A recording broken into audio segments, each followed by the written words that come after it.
I do love the big animals out here. I mean, seeing big stuff. I mean, seeing small stuff's fun too because you see a lot of it. But I like seeing a big cabezon or a big lingcod or an octopus. That's kind of what I always went down for. Yeah. Like the bigger wolf eel. I don't know if you ever saw a wolf eel. No, that'd be so cool. Those are eerie. Like it really does make you kind of think about like mermaids and stuff because their heads just look like little faces. It's really creepy.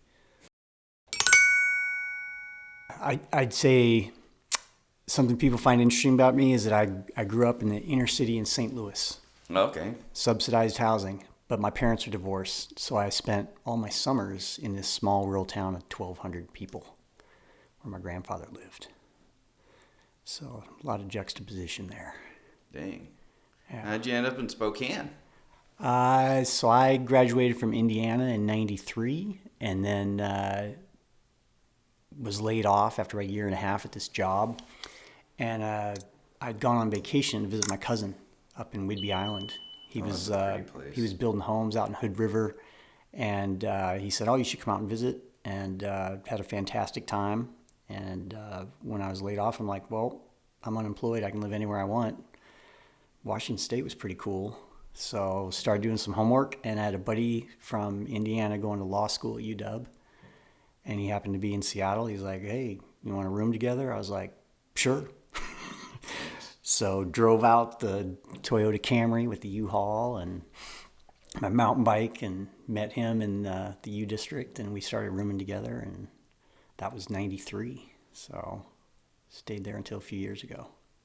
Nice. Yeah. Nice. So how has the journey been since then? Journey since leaving Seattle or since 93? I guess since 93. Since 93? It's been great. I like where I landed. I was just listening to this podcast. It was about some of the more important choices you make in your life. And of course, one of them is your relationship. One of them is your job. But the other one's where you live. And that where you live has a lot to do about who you meet and how you find a job and all the rest of that. And I'm fortunate that I'm not stuck, that I'm able to make choices where, not everybody can decide where they want to live. But, when I wanted to find more recreation, I moved from the Midwest to the Northwest. And then when Seattle became too crowded and expensive and congested and the rest of it, I made another move. And I intentionally chose a place that would have, what I was looking for. Mm-hmm. So I'm happy to be here. Yeah. Well, good. Yeah. Talk about what are these things you do for fun? For fun, everything. I mean, I moved out here predominantly for mountain biking opportunities. Indiana's pretty flat. I was starting to get into riding, and we had one, it was a military base where we used to be able to go ride, but that was really about it. And I came out here and I did a trip around the San Juan Islands. We hit Orcas and Lopez and San Juan, and that was more road riding, but just the amount of mountain biking out here was phenomenal. Mm-hmm. So I joined a mountain bike club. It was called the Backcountry Bicycle Trails Club. We were trying to keep trails open, and we had a phone tree. People would call in, and there'd be a voicemail that would tell you where the rides were that week. Nice. This pre-internet. Okay. And you just show up, right? And every week they'd update this physical, voice message machine. And then we had a print newsletter that would go out, and there were several hundred members. So I met a lot of people, and I'm still in touch with those people. In fact, I just finished a trip out to Quincy behind the gorge, a place called Ancient Lakes. And we rode together. And I've known Art since like 1994, 95 probably. And that little group, then in the early 2000s, they were able to get C3 status. And the former president, Brian Jones, kind of transitioned the group into what's now called Evergreen. And all the mountain bikers know Evergreen now. Very few of them know the Backcountry Bicycle Trails Club. Huh. So talk about your bike. I've seen some people that get you get what you pay for, that's for sure. I knew a dude who spent $7,000 on his bike. Yeah, you can spend a ridiculous amount of money. You can spend, $12,000 or more. When we started riding, there was, it was a point of pride if you had a bike that cost more than your car. That was a big deal back then. And back then, cars, bikes cost like $1,200. It was a nice bike. And a lot of us were really proud to have car and bike prices that were similar. And now that's a little harder to do. Oh, yeah. But yeah, I bought a new bike last year. I got a specialized LTD. It's called a mullet. So it's got a 27.5 on the rear and a 29 on the front. And it's awesome. And that replaced a bike, a Gary Fisher bike that I'd bought used in 2014. And it was like a 13-year-old bike. So I skipped a lot of generations. This new bike has a lot of features. It's more bike than I'm capable of. But I'm a better rider with it for sure. I mean, it's a downhill machine. I love it. So that's my primary passion. But I used to do a ton of climbing. I did a lot of rock climbing. Now I'm predominantly just climbing in the gym. Mm-hmm. I went out and got my assistant dive instructor. Oh, fun. Through Patty. I did that. I got about, I don't know, I probably logged over 200 dives in Puget Sound. And then that's fun. I need to go with you then. Yeah, that was a good time. I didn't have a boat at the time, which was interesting because I was doing offshore diving. And after a while, it gets tiresome. Like you spend as much time kind of traveling and cleaning gear as you do, actually diving. Mm-hmm. You can dive for about a half hour in the Sound with a wetsuit before you start to get cold. Even with the dry suit, after about 45 minutes, particularly somebody with my frame, you just start getting cold. And in the end, I was just kind of tired of spending more time cleaning and kind of maintaining the hobby than actually recreating. For that many dives, that's a lot of hours of cleaning. Yeah, it's a lot of hours, and you're traveling sometimes a couple hours just to get to dive sites. You don't dive the same thing over and over, and then you're waiting at least an hour between dives, and in inclement weather, that can be bad. We dove year round, so I would dive in January when it's like 40 degrees outside. For the love of the game. Yeah. You're just infatuated with that world. Yeah. So I did a bunch of that, and then that was fine. Then I stopped, and I love water activities, so I do kayaking. I got a Class 3 guide certificate out of Index. I did that as a vacation one year. I just paid some money to take a class to learn to become a Class 3 rafting guide. That's cool. And we just spent 5 days on the water learning skills. It was great. It was a perfect vacation. You're learning how to raft. You're on the water all day. You're just eating and rafting.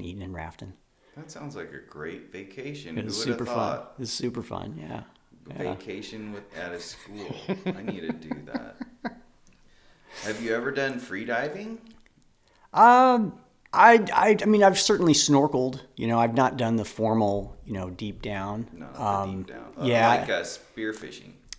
None of that. I feel like I shouldn't say that's only a warm water activity, but Puget Sound, like the water temps can be 42 degrees. So just going underwater takes your breath away. Yeah. I swam in high school and college and played club water polo, and so I've always been kind of comfortable with the water, holding my breath. I'm doing the Wim Hof now. I don't know if you know Wim Hof. Mm-hmm. Yeah, I do. I try to do his breathing exercises. Dutch man. That dude went up Everest without oxygen and in sandals. Yeah. He's insane. It's crazy what the human body's capable of. Yeah, he's phenomenal. I love his story, and just he just redid his app. I have his app, and I do the breathing and the plank exercise and all that.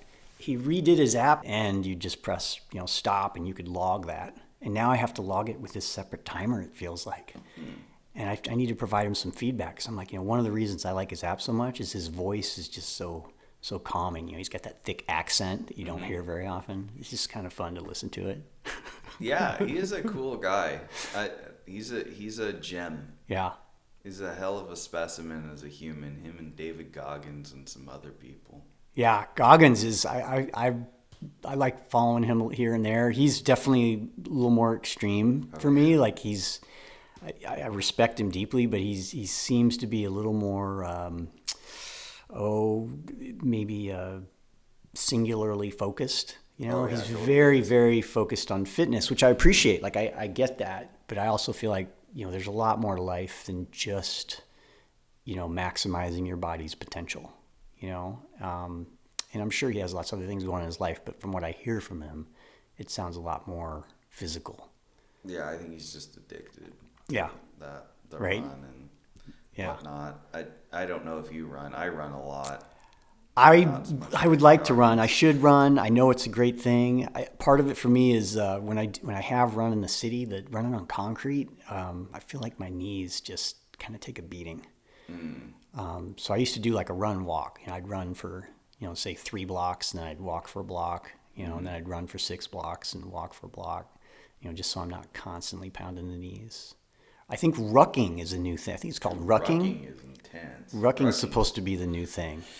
Yeah, I've had a lot of rucking in the Marines, and that's good. I Right? mean, it builds endurance. It's a hell of a kind of a cardio and kind of just Yeah. full body workout because you're bearing that weight. Right? And I'm really, I think I did it right. I think I rucked right because I never suffered an injury my entire time in the Marines. So and Right? I was in for a while. So, yeah, just don't try to kill yourself. Make sure to Right. stretch. Always stretch, hydrate. Simple things. Stretch and Yeah. hydrate, man. Like, Yeah. you got to stretch out the tendons and you got to make sure they're hydrated so they can Yep. stretch. But they didn't actually have you like stretch. And I'm assuming the stretching you did was more like weight-based stretching, right?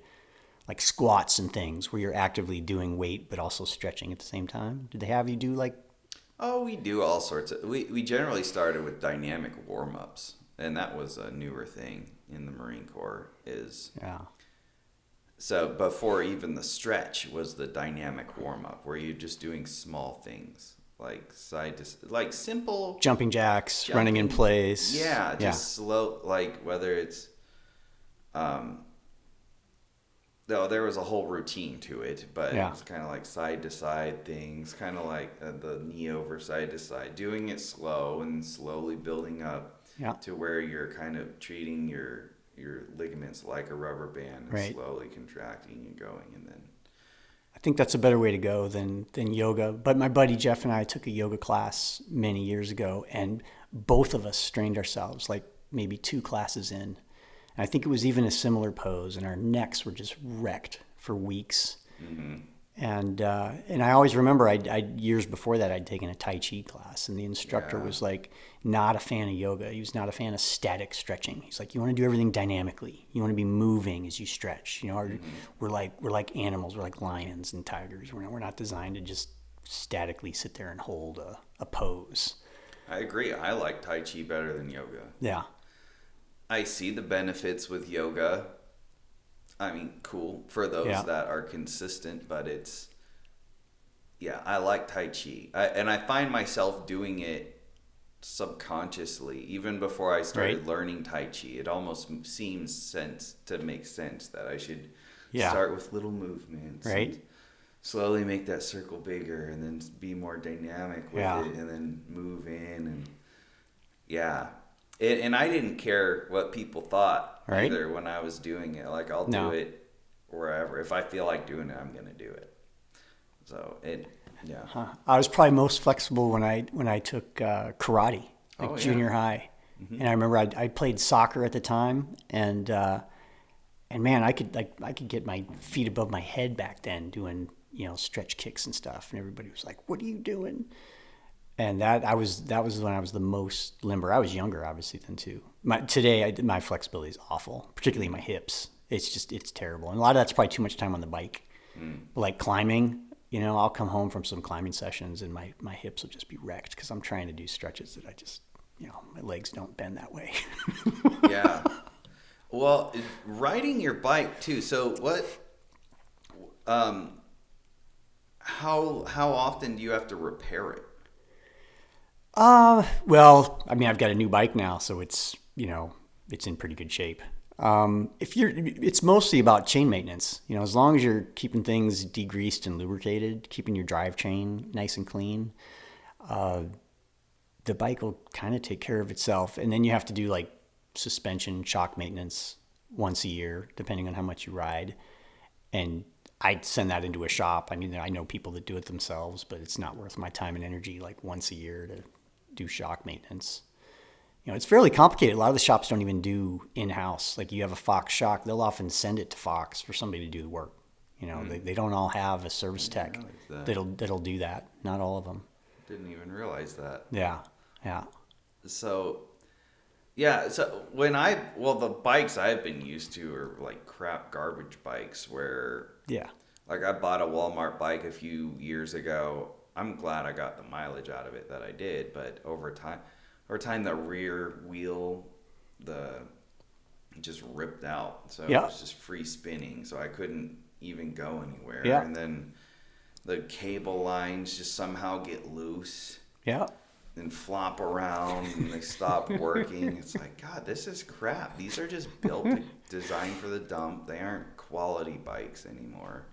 Well, the new bikes are definitely built. I mean, they have internally routed cables and all that. But that said, Walmart apparently just came out with a bike that's actually making the rounds on YouTube for being a reliable, quality entry-level mountain bike that's priced reasonably. I can't remember the name of it, but there's people testing it, and they're like, "This is not a bad option." Because anything you get at an LBS, local bike shop, those bikes are gonna all be pretty expensive these days. I imagine what I've figured out now through all my kids' bikes and whatnot. You usually get about a mile per dollar. Wow. That you spend. Yeah. Yeah. Right. And then something's gonna break. Yeah. Whether it's the cable or. Yeah. I've always liked looking at my recreation as kind of like dollar value per time. Right. And mountain biking, yes, the bikes are expensive, but when I look at the number of hours I spend on that bike, it pans out pretty well compared to other recreation forms. Like skiing to me, like a lot of people really enjoy skiing, but if you look at how much you have to spend on not just equipment, but lift tickets and transportation and all that, it's expensive, right?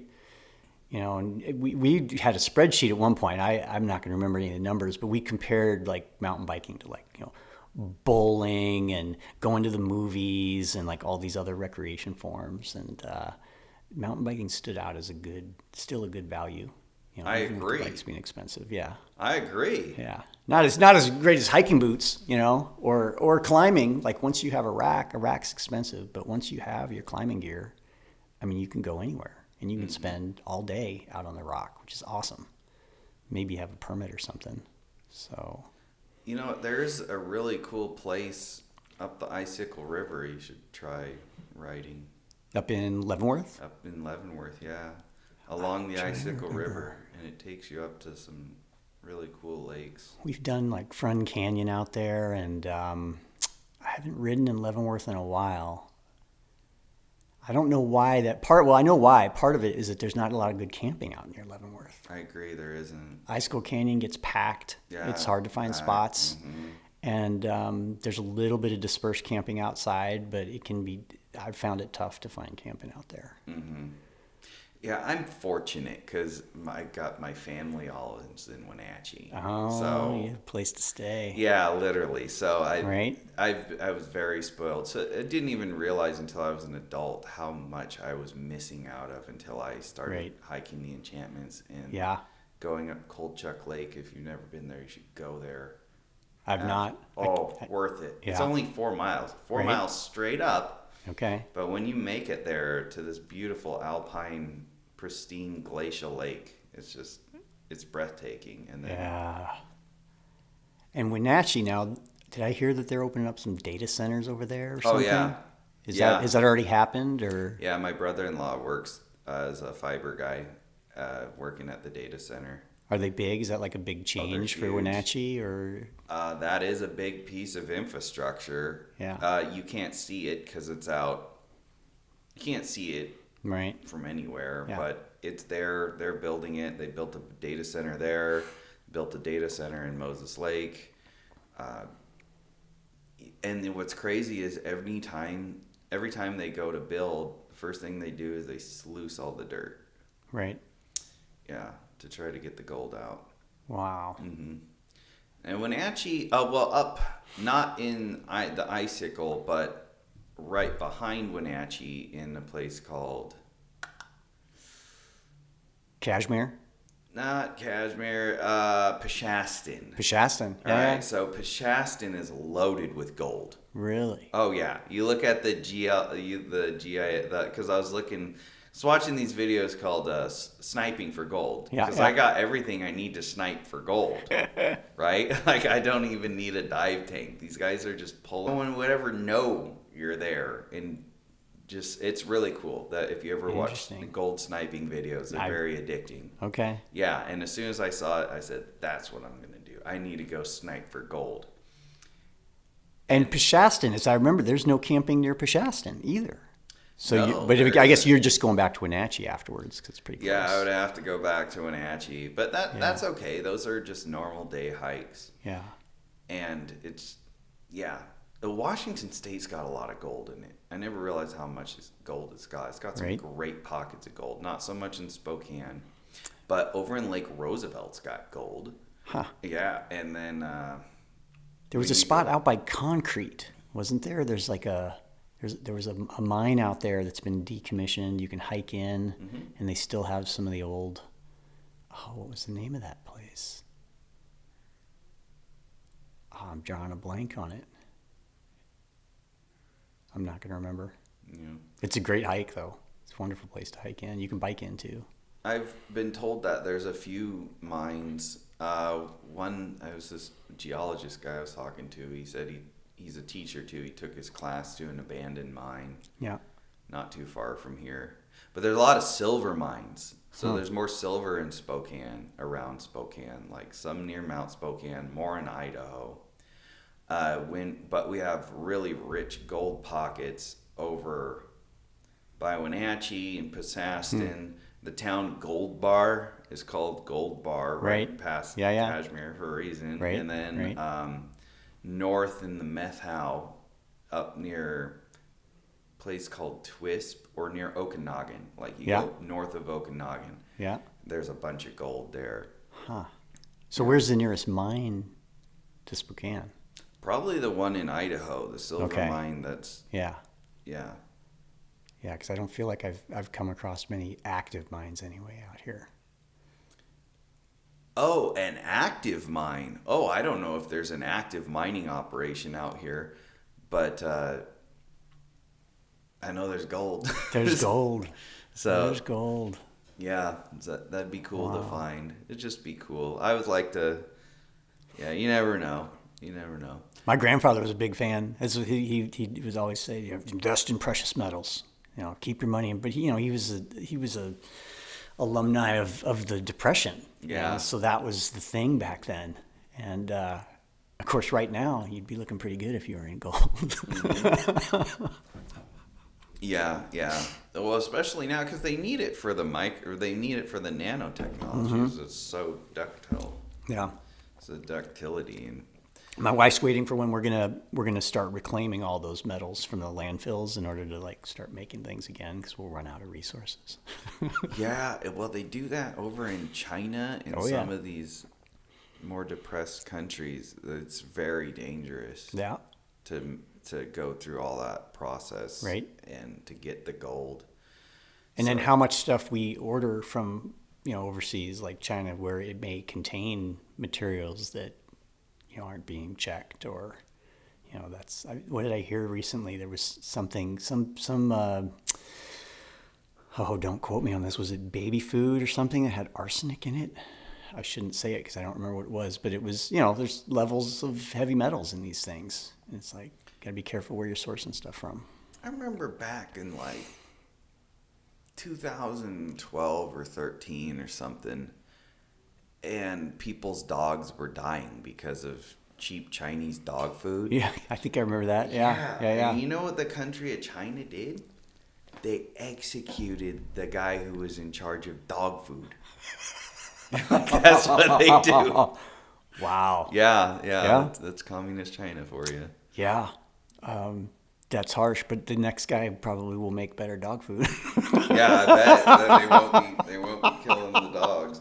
Well, they've been doing they'll stick lead-based paint. Yeah. They'll sneak in crap into child toys. Yeah.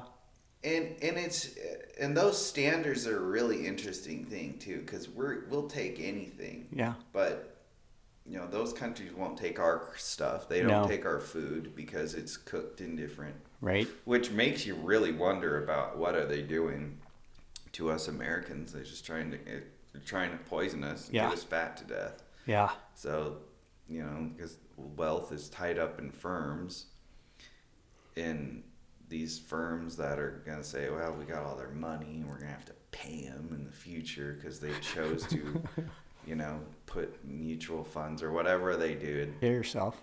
They're like that. One of those keys to happiness, like control the things you can control. And I think that's where David Goggins has it right. Like you can control your body. It's one of the few things that, if you don't like it, you can, to some degree you can fix it. I mean, I think some people go overboard. I don't think we need to go pursuing things like plastic surgery to change our appearance. I think that type of body positivity is a good thing, like accepting yourself for who you are. Mm-hmm. But being in shape and being able to live long and lift strong and do the things you want to do, like that's what it is for me. I just want to be able to do the things I want to do. As long as I can keep riding and getting out and hiking and enjoying the outdoors, then I'm feeling pretty good. Mm-hmm. Exactly. And I bet you have phenomenal energy and you're outworking a lot of people your age. I think so. I do pretty well. I feel like I have plenty of friends who will, maybe be moving stuff. And they'll go, oh, it's going to be heavy. And I'm always surprised. I'm like, yeah, it wasn't too bad. Well, yeah. And you're out there, you're starting groups, you're trying to get that going, and you're active. Yeah. And you can see that because I've got friends that are fat and overweight and whatnot. Some that are more morbid than others. Yeah. And I think, like, yeah, you're a great guy to talk to and be friends with, but I don't know if I would, like, give you my money. Yeah. because I can see what you're doing already to your body. I can only imagine that's what you're doing with your business. Yeah. Yeah, you're not an example I necessarily want to follow. I was just listening to something about it was a Chris Williamson interview, and I'm not going to remember the name of who he's interviewing, but he's talking about high agency versus low agency, and kind of how you determine those types of people. And one of the questions was, all right, you're arrested, you're thrown in jail, you're given one phone call. Who do you call? And the person you call is going to be a high agency person. These are like your type A's, your people that don't make excuses and get stuff done. Mm-hmm. And low agency people are more kind of like let life happen to them, a little more on the passive side. And I like to think that I'm more of a high agency type than a low agency type, right? Like paying attention to things you can fix and not looking at problems as unsolvable, right? Not that you can necessarily solve every problem, but thinking and approaching it as if it is solvable.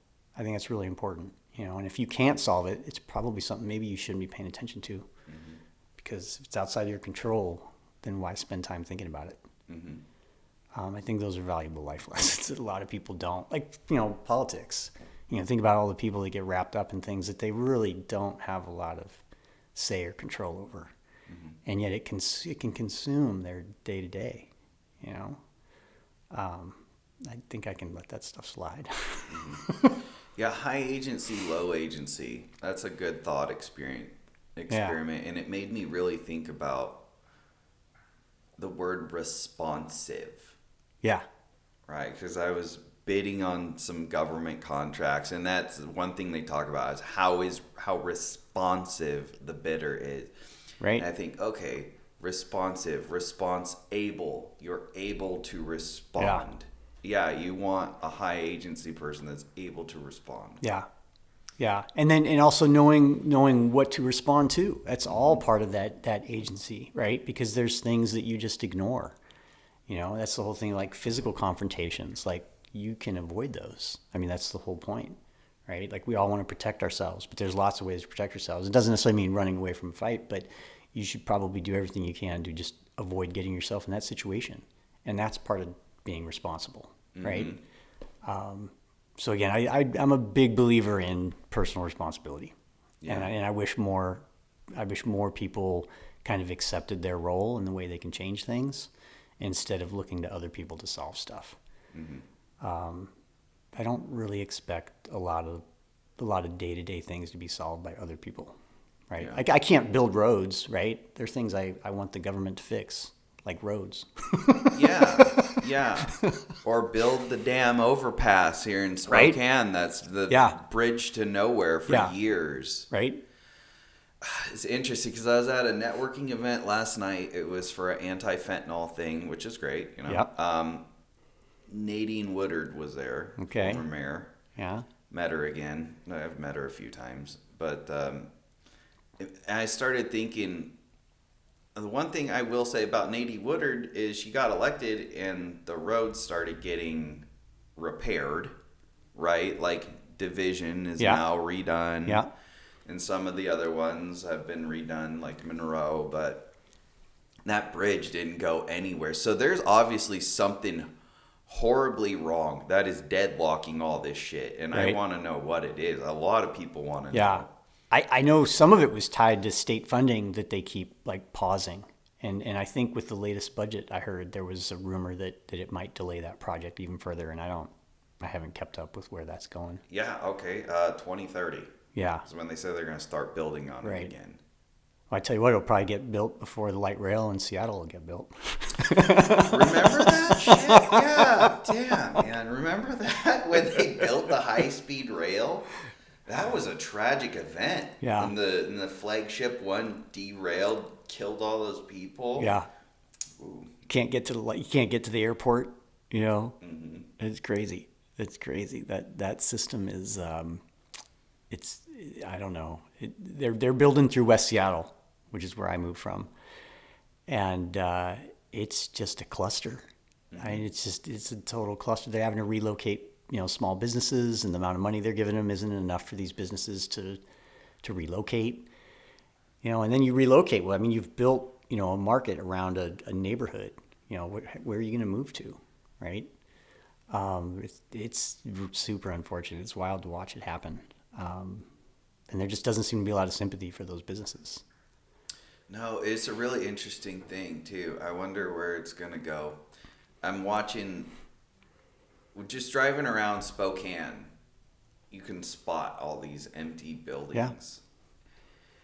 And Spokane's unique in the fact that it seems like people are just kind of giving up development in downtown because of those old buildings are a nightmare. You pretty much have to demo it, or you have to put so much ridiculous money just to get it up to code and maintain it that everyone's just building out. We're going. What's easier? It's cheaper to build a new building than retrofit an old one. I mean, that's my understanding. Is that's generally always the case. That retrofitting an old building costs more money. Yeah, they would. It'd be cool if they did something to the downtown. I mean, if they refurbished it or something, it might draw more. But then again, it also seems like the death of the brick and mortar in a lot of ways, like it, because virtual jobs, because everything, if you can do it virtual, it just seems wasteful to have a brick and mortar. I don't know how a lot of the product companies down there, like the kind of the mall stores survive, and I'll go in. I try to shop locally plenty of times, but it is disappointing to walk in and the one thing you're looking for that, they don't have, or it's the wrong size or whatever that issue is. And it is very convenient to buy online. You see this transition where there's like lots of restaurants, downtown, and that if you want to go out to eat, that's a great thing to be able to do. You can order through Uber Eats or whatever, but that experience of going out, I think, is still there. I don't know. It'd be hard. I've never wanted to own or operate a retail product or service business, really. I applaud the people that can do it, but the restaurant business, that's a brutal industry to be in. Margins are slim. You've got labor issues. You've got cost issues. You got things you can't control. At the whim of the economy, that's tough. People that operate restaurants, clap, clap, like way to go. Mm-hmm. Brewery might be a little easier. Yeah. Got some margins in there to work with. Yes. I was asking somebody how hard it would be to start a comedy club. Yeah. And they said, "Oh, you mean being in the bar business?" Like, oh yeah, that's right. It's just the bar business.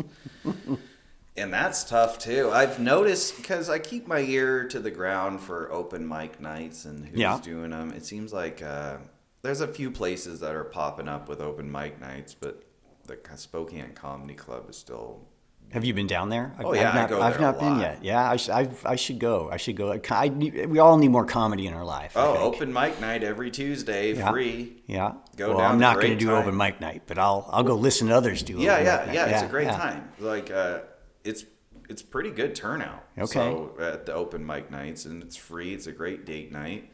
All right. And just sit down and listen to your local comedians practice their craft. I've listened to locals beat out, headliners.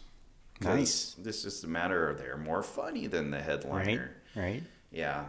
So who are some of your favorite comedians? Oh, well, my favorite one I just saw was probably Duncan Trussell. No, my favorite comedian of all time, Donald Trump. The Donald Trump show is what I love watching every day.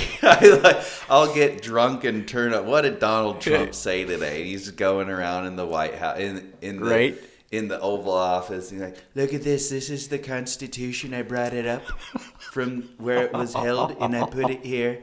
Joe Biden doesn't even know what this is."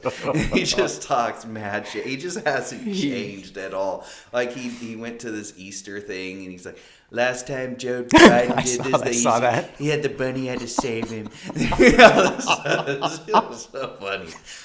Just keep ripping on him. He's the best comedian, and everybody else has a hard time keeping up. But of the locals, or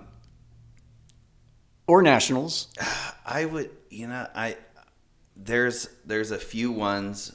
I like Duncan Trussell. I like Joe Coy. Joe Coy is this Filipino guy. I know he's pretty Joe Coy. damn funny. Yeah. The thing is, I go through and I see have they been in my feed already on Facebook, which is a unique thing. Right. How things have shifted from television to Facebook to the point where there's times where I don't know anything's going on until I get inundated with a bunch of memes. I'm like, okay, what is this shit This is about? based on something. Yeah. Yeah, and then you figure out what it is. Yeah. And then it's like, oh, okay, now I get it. That's where we're getting our news from now. Right. We get our news from memes. Yeah. I get a lot of news from comedians. I in some ways, I feel like they're the only people that can kind of tell the truth. Mm-hmm. I listen to Jimmy Dore a lot. He's like very working class, but what I like about his show is he gives it to both sides. Mm-hmm. Like he's just all about protecting the common man, the working man, and he doesn't care if you're Democrat or Republican. If he sees the truth, he's going to shout it. Mm-hmm. I like guys like that. Dave Chappelle, I feel like Dave has Chappelle's ability phenomenal. to cross lines. He's just very universal to me. Bill Burr. I used to like Bill Burr a ton. I feel like I've softened on him a little bit recently. Yeah, he's kind of turned all. I don't know if it's since with his marriage or whatever he's into right now, but I haven't followed him as much. He's pandering to. Yeah, something. Because he's kind of flip flopped on. Yeah, a lot of stuff. Yeah. Ryan Long. I've been enjoying some of his stuff lately. And Shane Gillis has been popping up. Yeah, Shane Gillis is great. Yeah, he's hilarious. Mm-hmm. Bert Kreischer, all those guys. Yeah. But I like the way they can kind of they live outside. They're in Hollywood, but I feel like a lot of them are kind of outside Hollywood. Mm-hmm. So they're just able to talk about things in a way that I think is a lot of times socially unacceptable. Mm-hmm. Yeah, absolutely. And I think you got to push those limits sometimes to get people to step out of their box and think about things in different creative ways. Whatever that issue is. Mm-hmm. So there's a lot of great truth in humor that you would have never, that light bulb would have never been turned on until they said it. And, oh, okay. I didn't know that. Or listening to women comedians, you learn more about women than you do other things. And what I thought about this morning when I woke up, I thought, I don't see very many women comedians that are good at impressions or voice Huh. acting. Okay. Yeah, I could. I can't think of it at the top of my head. I'm gravitating towards recalling more men. Yeah. Yeah, like Interesting. I wonder what that is about that. yeah, maybe it's there. And Joe Rogan's talked about this. Like, there's this divide. Like, it's sometimes really more difficult for women comedians to try to be funny when Yeah. they talk about sex and whatnot. But that's almost like that's what they're reduced to, is talking about that or differences between men and women. I have a perception that they do more physical comedy. They talk a lot about like, you know, just body parts and menopause and periods. Yeah, yeah, It's talk it's about more it's a physical. little more not that men don't do physical comedy, but I feel like sometimes a lot of women comedians I run across are a little more physical. Who's there's a gal that I'm not going to remember her name right now. She's like the alternative to Joe Coy. What's her name? She was pregnant like a year or two ago. Yeah, I know who you're talking Allie. about. Uh, Ali Wong. Ali Wong. And yeah. Like, she's funny, but I can only listen to her for like 15 minutes. And I'm like, okay, I'm kind of bored. Like, I've heard this before. It's just kind of physical. Like, you're not really challenging me intellectually. You're not making me really think about stuff other than, your cycle right now. Yeah, that's true. That's true. Not to pick on her in particular, but that type of comedy, that's a type of comedy that a lot of people do.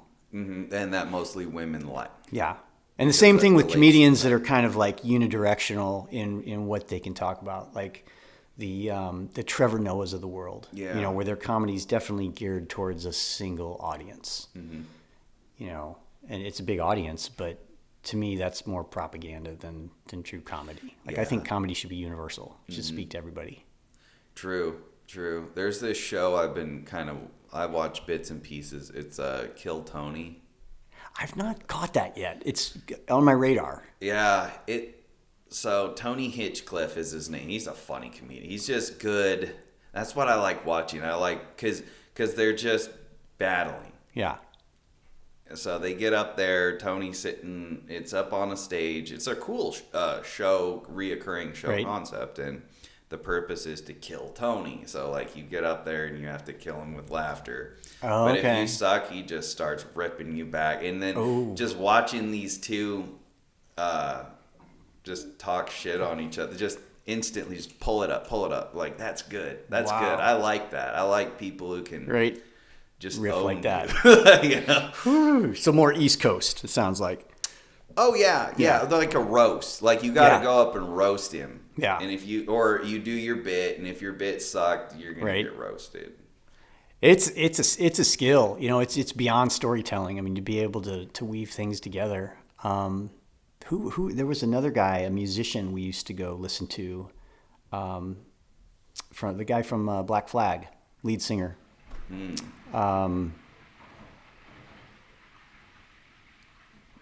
Blanking on my names today. Black Flag, huh?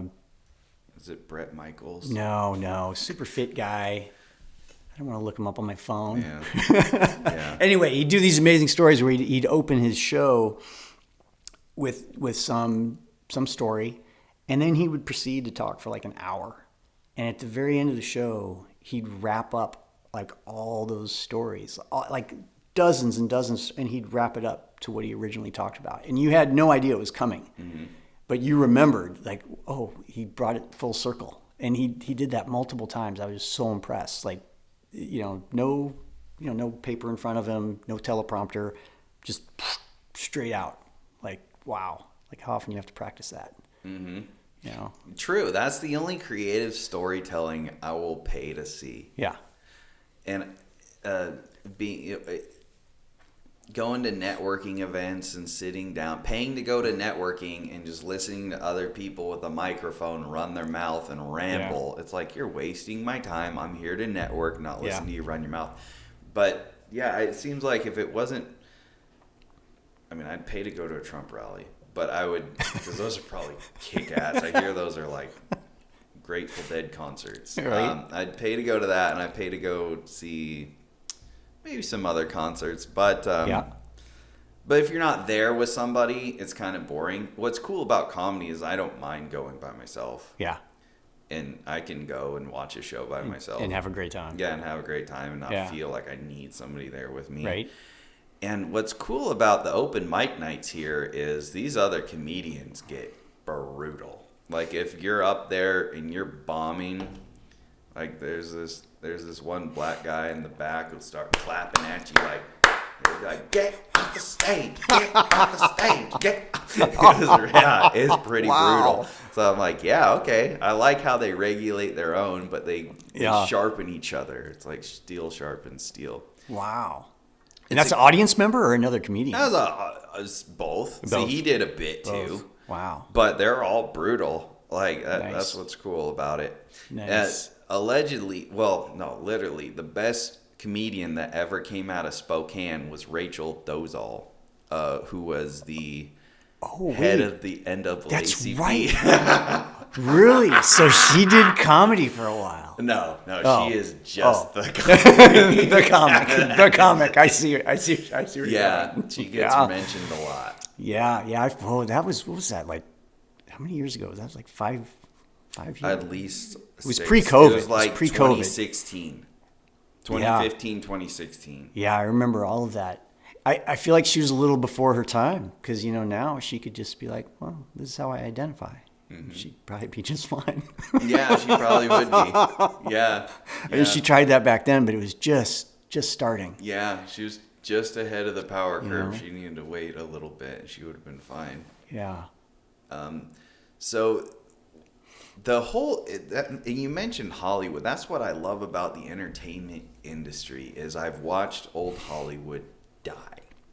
Yeah. And I run with these other little local film groups with some guys who are like, they claim to be connected into this old Hollywood thing, and they feel like their connection is the only way to, and they think in terms of a union.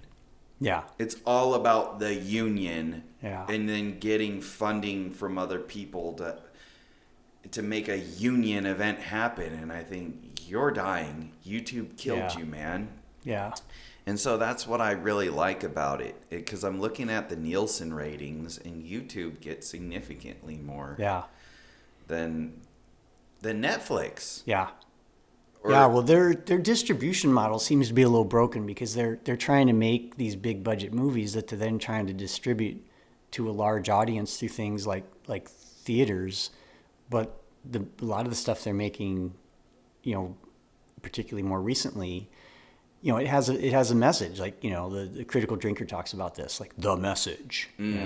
Yeah. And it is geared. You have the controversy around things like Snow White, and it's like if you would have done that online, through a non-traditional media source, released it through Daily Wire is doing that, right? Mm-hmm. Or release it through YouTube, your costs would have been significantly lower, and you could have targeted the audience you wanted, instead of trying to go after this broad audience and then having to deal with the pushback because people don't like the narrative.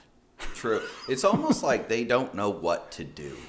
Yeah. And Disney is an example. That's a good example. In the world of machine learning, it's called underfitting. Yeah. Okay, so where you trained, you're making all your decisions based on, or you train the machine learning model, whatever it is, to create something based off of skewed data. And that skewed data came in 2020 with the show Hamilton, right? Yeah. And you can source it all the way back to Hamilton. So Disney comes out with Disney Plus. They have a limited platform. They're still trying to get things on. They put Hamilton on there. Hamilton was a huge success on Disney Plus. And that skewed everything. Yeah. I was like, it's like, now we're going to make all the actors black. Right. Oh, did you like Hamilton? Did you like Hamilton? Yeah. Then you'll like this. Then right. you'll like this. Yeah. And they just kept pushing it based on an overfit machine learning model. It's like, oh, the data says this. Right. Yeah.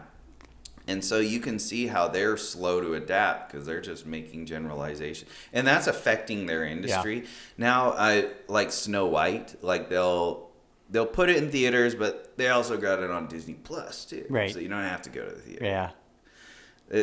Sad for the theaters. Kind Yeah. of sad watching that. Remember during COVID 2020, AMC stock was down at like less than $2 a share.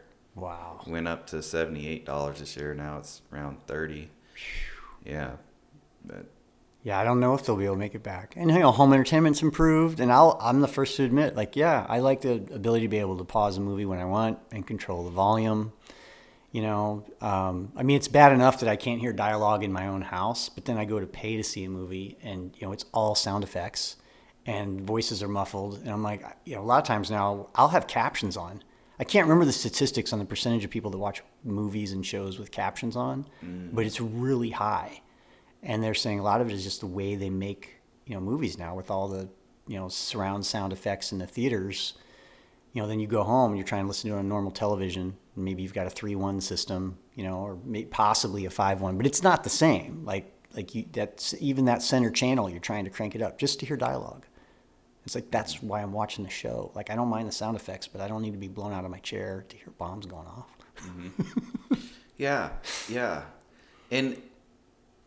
And it's like, there's that fine line too that I'm noticing, because I'm mining through Netflix data right now.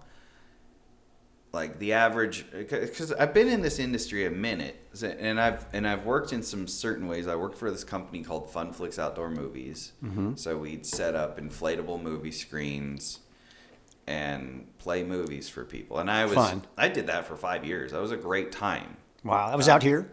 Oh yeah. Is anybody doing that still? Yeah, Funflix Outdoor Movies. Okay. Yeah.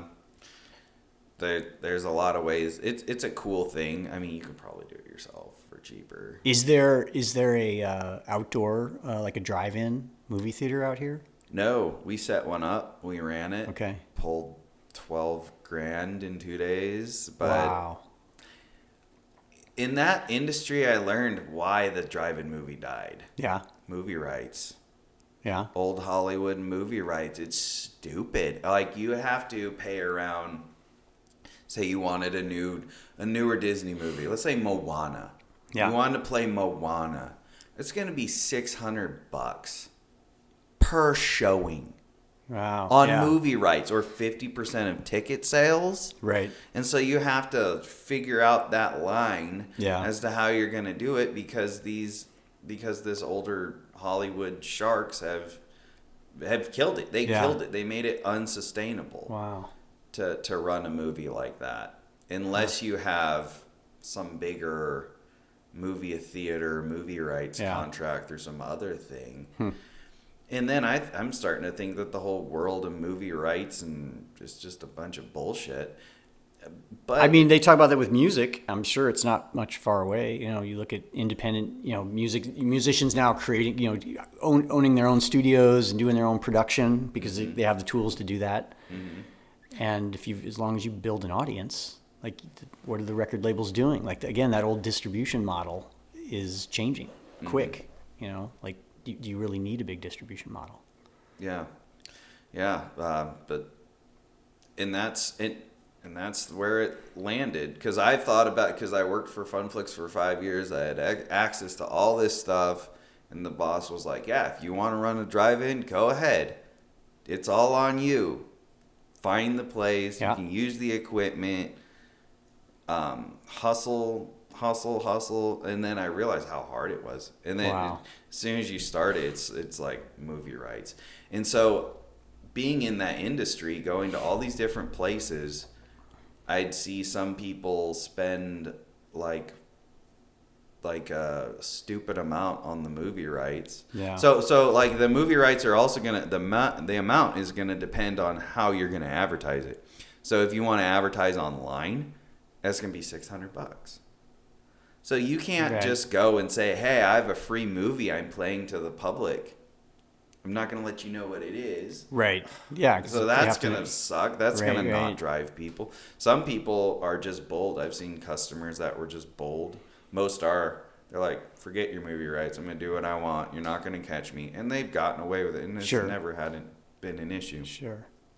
But I like that concept of the outdoor drive-in movie, the Yeah. inflatable one. Right. And Funflix, they do every year they do the movies at the park in Riverfront Park in the Okay. pavilion. Set up the 40-foot screen. All right.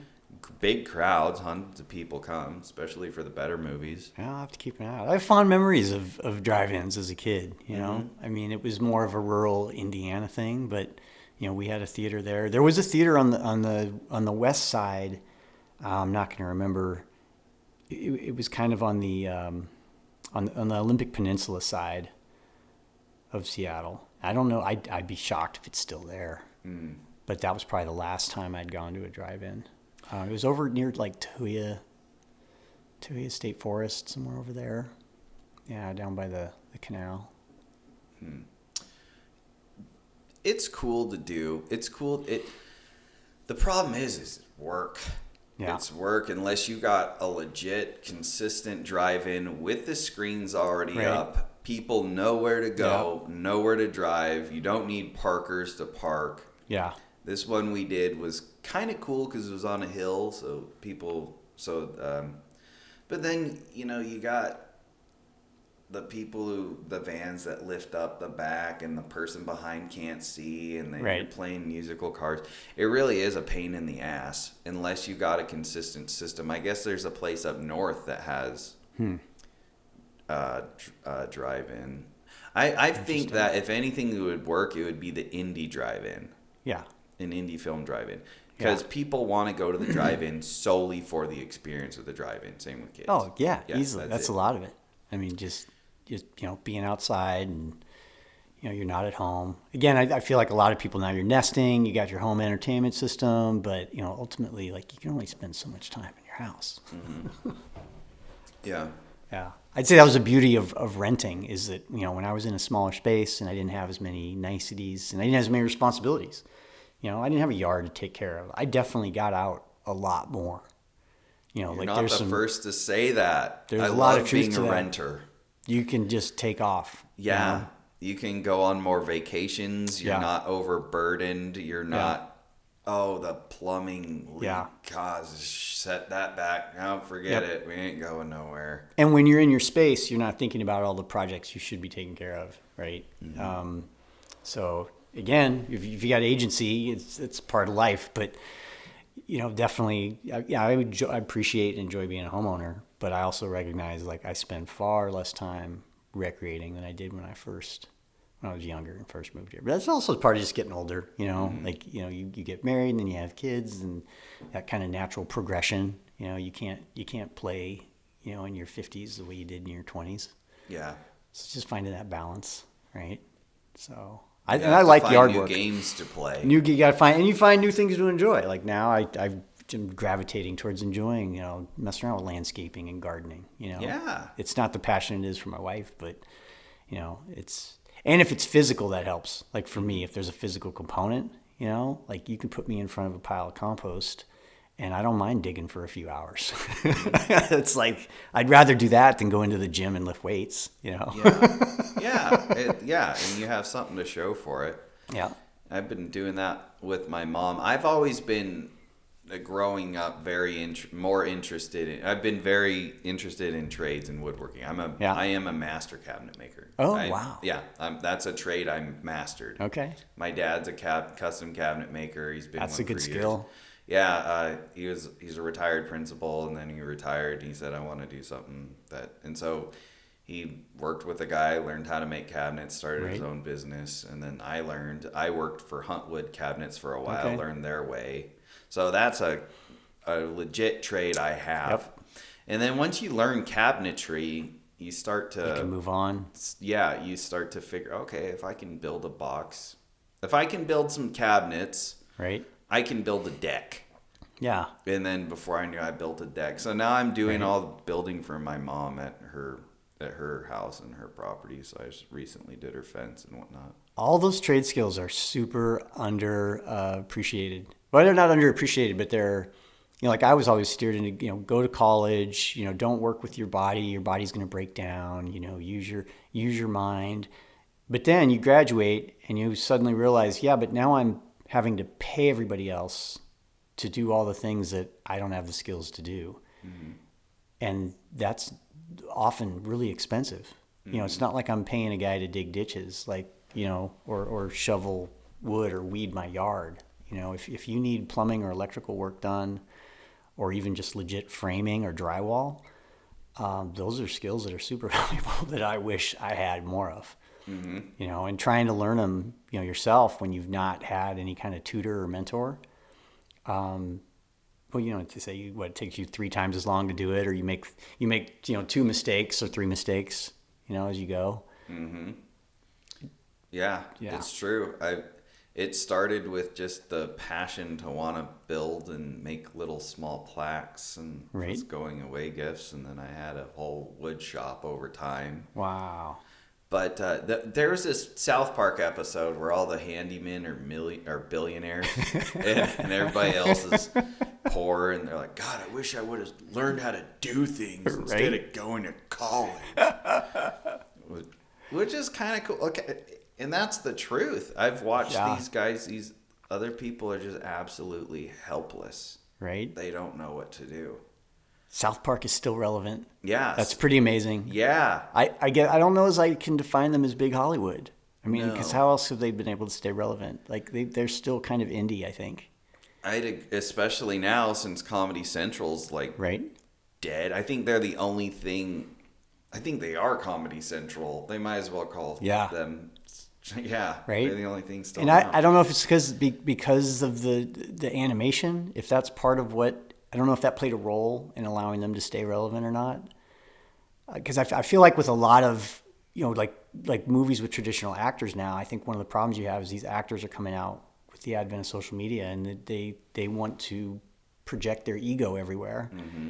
And part of their ego often starts to become political. Mm-hmm. And to me, like things like restaurants and music and movies, like those third places, again, should be agnostic. They should be welcoming for everybody. They should be like the commons, places where people can gather to meet different people. Mm-hmm. And now you literally have these actors and even musicians that are like, don't come to my show if you're a Republican. Like who does that? Like that used to never happen. That used to not be a thing. Mm-hmm. And in animation, you're creating those characters. So unless you're projecting your own values onto them, you don't have to worry about that character going out and, saying whatever they want to say about half the population. Yeah, and on that, animations, I've always thought that's the next level. That's why I got my little animated sticker, because I realized that people love the animations way more than they love, people. Right. And now they got these the animators on ChatGPT. ChatGPT's animation is phenomenal. Wow. Yeah, how they've progressed with that. And so now the question is, do you need an animator? Has the animator lost their job? I don't know. Because it would be so time intensive. Yeah. It is. It's time intensive to sit. Right. Because I was producing a podcast for another lady, and I had her photo, and she's like, I want to look like this, animated. And trying to explain what she thought took forever. Yeah. For ChatGPT to try to come up with it. So, yeah, it's hard to prompt it to get it right. But I just saw a thing about AI generated ads. Like it was something like Henry's watches or something, and Tanner boots, and all this stuff's apparently created by AI. And it looks like, quote unquote, the owners of this business. And nope, it's all AI generated, and all the endorsements are actors that they've just paid, and all the products are just, chamois products that are available, on like AliExpress for $1. And then these watches they're selling for like $40, but it's the same watch that you can buy for $1 somewhere else. And there's no such thing as Henry, and there's no such thing. They're not family made or anything. It's all AI. Yeah, I want to do something like that. One day it might get to the point where it'll replace an animator, and I can just easily prompt it, and it'll give me everything I want. Yeah. To make a longer, and I think the funny ones, like they'll take the show Breaking Bad. I don't know if you've seen that, and they like replace it with Donald Trump as Heisenberg. Yeah, I've seen a bunch of those. Yeah, like those take forever to make. Yeah, and they aren't consistent. Like the right. pictures aren't the consistent in the. But they're close. Yeah. What was the one I saw was Donald Trump as and J.D. Vance as Starsky and Hutch. Oh, that's funny. I should watch that. It's brilliant. There's a lot of those that are just gold, just comedy gold, and they're short. They're easy to watch. Yeah, I like sometimes seeing people like humanizing people that way. Mm-hmm. You know, Bill Maher got in trouble, I guess, a few weeks back when he went to visit Trump and talked about I had a good time talking to Trump. It's like, what, you can't have a good time talking to somebody else? Like, you know, both these things can exist. You can disagree with the man politically and still have a good conversation with him. Mm-hmm. Right? Oh, yeah. I bet I'd have a great conversation with Trump. Right. Yeah. Yeah. They're a unique group of people. So are you dry suit certified? So Patty has like a very regimented certification process. Like you basically they have a certification for everything. Like it's almost like getting a little patch for your jacket. Yeah. And I don't even know how many they have now, but you know, when I was getting certified, you start with basic and then you get advanced, and then you would take like a nitrox certification. Then there was a night diving course. Then there's rescue diver. Then there's assistant diver. Then there's the actual like dive master course, instructor course. I was instructed on how to use a dry suit. I don't recall getting a certification for that. I didn't love dry suit diving. Mm-hmm. My experience was, now granted, I didn't have dry gloves, and so my hands would end up getting kind of cold. But the idea that you're not cold in a dry suit is just not true. Mm-hmm. You know, when the water's 42 degrees, you know, you still have to have something under that dry suit to insulate you. And when you're in 50 minutes in 42 degrees, that's cold. And the dry suits are typically like Tri-Lam. They do make some that have neoprene, but then you can't fit as much insulation under them. And then the more insulation you have underneath, the more weight you have to wear. So now you're struggling to kind of move and be mobile because you're just heavier.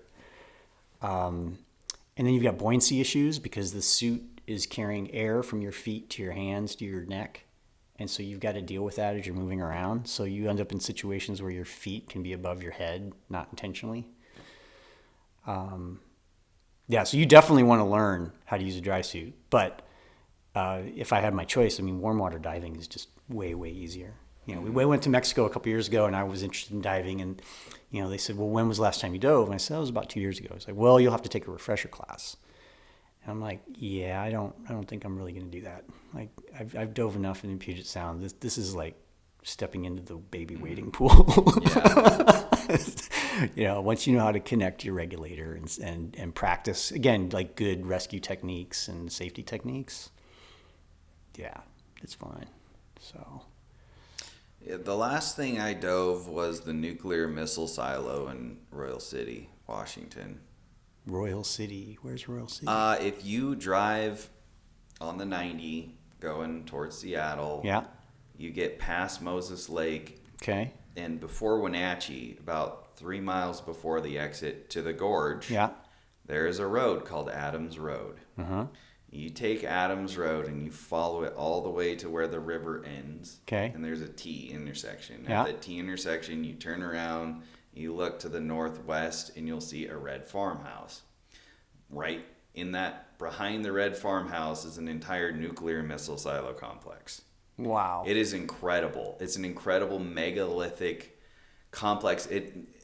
The only people who have the rights to dive it is this company called Undersea Adventures in Tri-Cities, Washington. You pay $250 and you meet them there. Yeah. And so they flooded this silo, I guess, because they decommissioned. Yeah, so it was below the water table. It was it was almost like a bridge to nowhere kind of a thing. So Wow. it wasn't in operation very long. They Yeah. built it. I mean, you learn the whole history of nuclear missile silos, and I mean, now they're just archaic because you can launch a nuke from space. Right. You don't need to Right. hold it. But there was this. It was below the water table. It just cost too much money for the Air Force to keep pumping out, because the Department of Energy instantly gave it to the Air Force because it was just a sinkhole full of water that they had to keep pumping out. And the Air Force was like, we don't want it. We don't want to deal with it. So they just gave it up and gave it to the farmer. So Wow. And you drove that with dry suits. yeah, I dove not with a dry suit. Other people did. I had a wetsuit. I wore a Farmer John, so I had like at least 9 mil. Really? Oh yeah. It's fresh water. Fresh water. You know what the temperature with water was? It was about 42 degrees. Really? All the way down and up. Really? The exact same temperature, which like messes you up physiologically. Yeah. But it's underground. Wow. Yeah, I wouldn't so have it's thought the that same that temperature. in the middle of the state it would have been that cold. So it was snow melt from somewhere. Oh yeah, I mean it was pretty cold. It was in the 40s. Yeah. Yeah. It was so black. It was the abyss. And yeah, I have buoyancy issues. It probably takes me feels like forever just to start sinking. So like what was visibility? Visibility was black, pitch black. Like, it was crazy because we had 5 feet, 10 feet. Okay, I remember I was down. We could go down to 105 feet. The deepest I went was 96 feet. At 96 feet was the 2 blast doors that were ajar and open. Okay. I was kneeling on it, looking down below, and they said you can't go below that. Yeah. And my dive light's 1,100 lumens because I used to free dive for lobster in Southern California. I'm incredibly afraid of sharks, and so that light is so bright that it scares away everything, to include fish. Okay. But I shined it up and I couldn't even see more than 5 feet. It was black and black, just black. Wow. The abyss, the pure abyss. I mean, you just sit down there and I'm just like embracing it, trying to breathe, just trying to focus on breathe, because at 95 feet it's hard to. Wow, this is and hard it's to breathe. cold. Like, yeah. And if I wasn't with the instructors, there was 5 of us that dove with the 2 guides. Okay.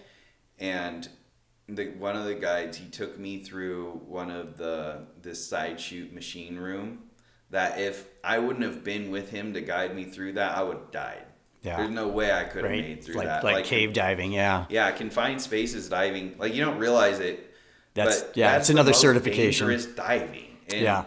But what they got going there, and I had my main dive teacher, his name was Van Ford out of Wenatchee, and I met with him. I was like, I'm going to go dive it. He said, you better watch, they're a bunch of cowboys. and prior to the dive, we're up topside, and they're showing the map of the nuclear missile silo. We had to wade 300 meters. Yeah, this is a hell of a trip. Like towing kayaks behind us with that's uncomfortable. I've done similar, not that long, but even 100 meters is a long way to go with full gear. Mm-hmm. Yeah, we had to wade and tow the kayaks behind us, and that was the hardest part, was just wading to the spot where we donned all our gear, dove underneath into the nuclear missile silo proper. Wow. And when you're in that, it's unique. It's a unique experience. Did they say the visibility was always like that, or was it? Did it ever really? It's just always just dark. Huh? Dark. Yeah. It's underground. Yeah. Like there's nothing. It's the abyss. Crazy. I mean, the sound visibility was never great, which is another reason to kind of stop. Like there'd be frequent days you'd go diving and you'd have like 10-foot visibility, or 15. Now if you're talking about like brownout, there was no brownout. It was just dark though, so you can only see where your light is, basically. Yeah. Mm-hmm. Yeah. Yes, and so we scuba dove 2 of the 3 nuclear missile silos. And then we dove the machine room. So we had a total of 3 dives that day. So that was cool. And then we checked out the command center. The command center, and anyone can walk into that and just, I shit you not, the command center is the size of the Spokane Stadium where the Chiefs play. Wow. Yeah, it's huge. Wow. Yeah, Mike. I mean, it's so big. They have this huge air holes that a semi could drive through. And it's separated a foot from the wall just in case it blew up or we had an attack. The command center would stay safe. It's really cool. Huh. But no animals, no animals. Yeah. No nothing. I mean, the structure.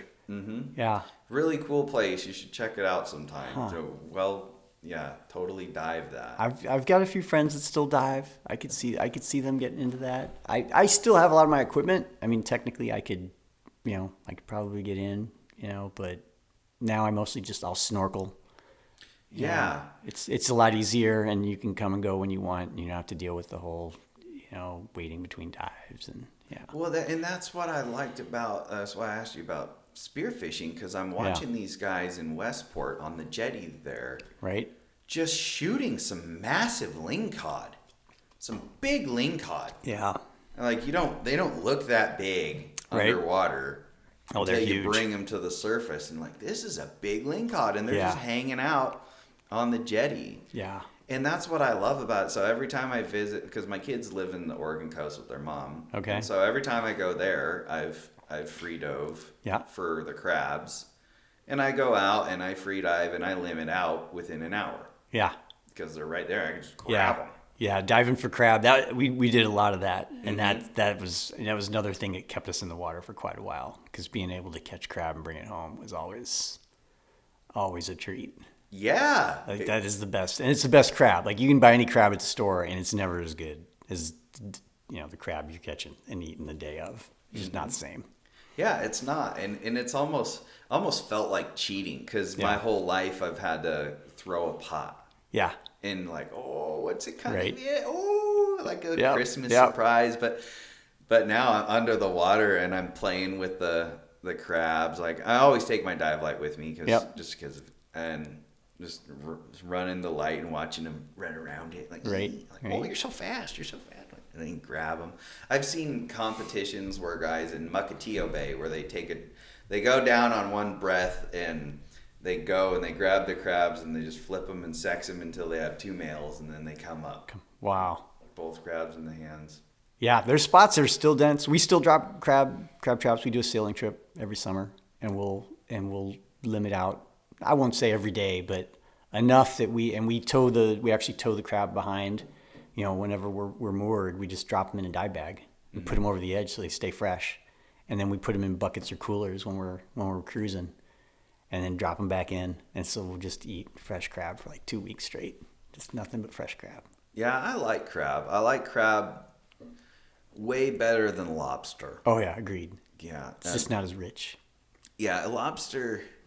Man, the free diving for the lobster in Southern California, that was I was hooked. Can you still do that? Yes. Really? It's not. I would assume it was just lobstered out. No. Nope. If anything, there's so many. But no, here's the problem. There's not enough people getting lobsters because, there's just not that many people that do it, and because of that. The lobsters have been devastating the starfish population. And so you'd go out on these jetties and you used to find some really cool starfish. Now you don't. Because the lobsters are unchecked. So you got a lot of these lobsters hanging around in the harbors and whatnot. What would be a natural predator of a lobster? Lingcod? No, the otters. Oh, all right. Yeah, and so then the otters are down, probably. So there's just not that many otters. There's just a shit ton of lobster. Yeah. They're literally roaches. Wow. They're giant roaches. And I've caught some big bugs. Ridiculous bugs. Yeah. I think they're easier to get than the crab, but unlike the crab are forgiving. Like, you can miss one and they aren't going to take off and you're never going to see it again. Right. The lobster, you got one shot to pin it down. And that's it. Yeah, pin it down, grab it. I would hold it to my chest. I'd do a barrel roll that would disorient it, and then I'm able to stick it in my game bag. Right. But I remember the first time I went out, as my neighbor Lou, he's an old guy, he's like, you got to go out and go bug hunting, because he called it bug hunting. I'm like, all right. And so I went out, and he said, I got everything I need, because I got all this dive equipment. I got gloves. He's like, you don't want gloves. You need your dexterity for the lobsters. That was a lie. I was going to say. That was a giant lie. I would definitely at least have 1 mil. And I came back with, I mean, I had a great time. I limited the first day, but I had to quickly grab gloves because my hands were cut up. Yeah, I bet. And I was like, Luke, you said not to wear gloves, and look at my hands are all cut up. He's like, now you learn to respect for the lobster. Respect for your elders is more like it. Yeah. Right. So what was the limit per day? 5. 5. Yeah. Wow. That's almost the same as Dungeness. A day. Any sex. Any sex. Mm-hmm. Well, that's interesting too. Yeah. You can sex the lobsters because the females they're generally bigger, and they also have the under fins that hold all the eggs. Yeah. So they have large under fins. Okay. That look like rose petals. Huh. Yeah, but under their thorns, they're sharp. Right. They're like a rose bush thorn. So when you pull one up and they start whacking you, it hurts. We went diving in Nicaragua, Little Corn Islands, and it was a big lobster fishing place. It was, and this would have been late 90s, early 2000s probably. Anyway, apparently the fishermen there they just lobstered out. They just overfished the area. But they had all kinds of stories of these guys because, they're a lot of them are literally living off the land, destitute. So lobster was one of the main things they could make money off of. Mm-hmm. But they would dive repeatedly and they'd ignore, the rules about staying out of the water. So you'd have these guys that would get the bends and you'd see some of them walking around and people would point him out. It was like, yeah, that guy, he was a lobster fisherman. It was super sad. And the ones we had lobster over there because you're it's a thing to do, but they were tiny. Mm-hmm. And some of it was variety down there, but they said, yeah, these used to be much, much bigger when we had, stock. Now we don't. I don't know. Maybe it's turned around since then. I don't know. Maybe they're protecting the reef, but it was kind of sad to see.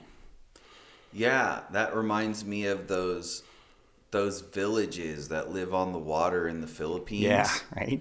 And they just have air pumps and they're pumping it down. Like, Jesus. Yeah, they live on top of each other and then the electricity goes out. And yeah, it's crazy because as soon as that's the world about diving, that you don't realize what makes it kind of cool and dangerous and edgy. And, you watch that submarine implode or that submersible implode. Right.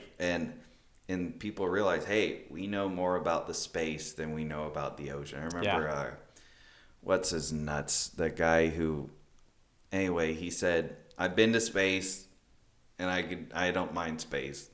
It's frightening because we don't know what the hell's down there. We don't have the technology to even really get us down there. It's kind of wild to think about that we're closer to getting to Mars than we are the bottom of the ocean. Mm-hmm. That's kind of wild. Yes, and it's wild too when you realize we aren't made to be down there. And once you start breathing oxygen, you go down 30 feet, clock starts. Yeah. And you can't play those games anymore. It's a completely different world. Mm-hmm. I like the quiet. That was one thing I always appreciated about diving, that it's, you're active, but you just turn off the world. There's no ambulances, there's no police cars, fire trucks, there's no honking, it's just you in the water. And I do like that. And, now we have, what is it? The float centers, right? Where people go in and submerge themselves, and, they pay to submerge themselves in a bathtub. We've got all of nature out there where you can do all this stuff. And the thing is, I have never seen as beautiful a coastline as the Pacific Northwest because I've dove in Southern California. It is not that as exciting. You've got the sand though, which is kind of a different ice. I do miss the soft sand. But yeah, there's more topography up here. Yeah. Yeah. You know, you dive on a jetty here Yeah. in Washington, loaded with life. Yeah. Just loaded with things. Octopus and lingcod and rockfish and sculpins. And anemones that come out. And just seeing ridiculous starfish. Right. And small dogfish that come by and sharks. I remember my first encounter with the sharks. I was like, oh god, they weren't that big. Yeah. Like, oh, they're still sharks. Right. Yeah. Yeah. I do love the big animals out here. I mean, seeing big stuff. I mean, seeing small stuff's fun too because you see a lot of it. But I like seeing a big cabezon or big lingcod or an octopus. That's kind of what I always went down for. Yeah. Like the bigger wolf eel. I don't know if you ever saw a wolf eel. No, that'd be so cool. Those are eerie. Like it really does make you kind of think about like mermaids and stuff because their heads just look like little faces. It's really creepy. So it's super creepy. Like you'll have dreams afterwards of like, that was the other thing. Most bizarre dreams after diving. Yeah. Crazy dreams after diving. Mm-hmm. You know. Yeah, I've had dreams where it's all about trying to get in the water or I forgot something. You know, and then I'm trying to get in. I'm trying to, The impotent dream. I can't remember what all that dream interpretation stuff means. It's supposed to mean something. Like if you forget something, or you can't do something, or you're falling or flying. Mm-hmm. Yeah. Yeah, with that Freud's interpretations of dreams. I've heard one where like if you have dreams about your teeth breaking out, that's like a sign of like probably stress. Yeah, I feel like I've had that one.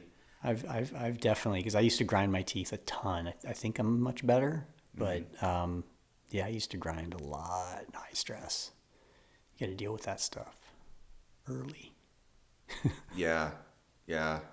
So what have you got planned for the summer?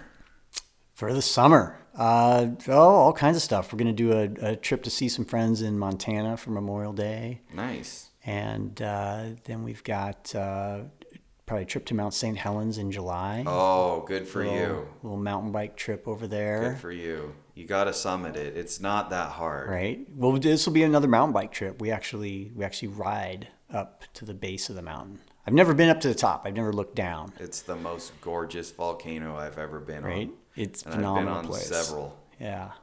There's nothing like it. Like it only takes like an hour and a half of casual walking to get to the top. Totally worth it. Yeah, it's a cool destination. I wish more people think of it as like the desert or volcano. I'm like, that's why you should go. Like, where else can you do this? There's very few places you can actually see this. Yes, and when you get to the top, it's not like, because I've been to the top of Adams, and I've been to the top of Whitney, and I've been to the tops of these other places, and it does not compare to looking at 100 nuclear bombs worth of devastation to the land. It took one lake and blew it into 4 separate geographically distant lakes. It's so cool. Yeah. And you look at the left and the right lateral limit, and I got vertigo so bad. I don't get vertigo usually, but when I got vertigo. Looking, I was like, whoa. It's so cool looking in the crater. It looks like the painted desert of Arizona, but it's not at all that. It's a wild place. Yes, you should totally go there and summit the top. That is a great trip for you. Yeah. So we'll hit that again, and then we're gonna take the sailing boat out. Take the sailboat out. We hit the San Juans, and then we've got a trip I think out to Leavenworth planned in end of summer, and then we'll just fill in spots between that. I don't like to plan every single weekend. I've got friends that do that. Mm-hmm. Just fill their calendar, 3-4 weeks of every month. I like to maybe plan 1 or 2 weekends and then keep the rest loose so I can kind of take advantage of stuff. And plus, you just need time off, and I have a house to take care of. I still have a job. Oh, yeah. I mean, just that you need a trip after the trip. Yep.